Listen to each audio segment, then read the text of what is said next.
ਕਿ ਉਹਦੇ ਬਾਝੋਂ ਕਾਰ ਸੀ ਚੁੱਪ, ਉਹਦੇ ਬਾਝੋਂ ਕਾਰ ਸੀ ਚੁੱਪ, ਮੇਰੇ ਅੰਦਰ ਬਾਹਰ ਸੀ ਚੁੱਪ।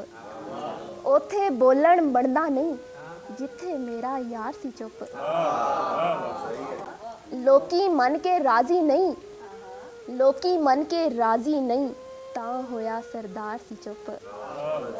ਚੁੱਪਾਂ ਲੱਗੀਆਂ ਕਮਰੇ ਨੂੰ, ਚੁੱਪਾਂ ਲੱਗੀਆਂ ਕਮਰੇ ਨੂੰ, ਨਾਲੇ ਇੱਕ ਬਿਮਾਰ ਸੀ ਚੁੱਪ।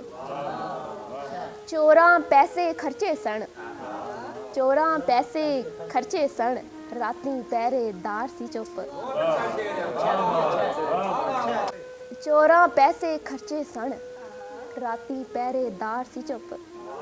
ਤੇ ਬੇੜਾ ਗਰਕੇ ਇਸ਼ਕੇ ਦਾ, ਬੇੜਾ ਗਰਕੇ ਇਸ਼ਕੇ ਦਾ, ਐਮਨ ਵਰਗੀ ਨਾਰ ਸੀ ਚੁੱਪ।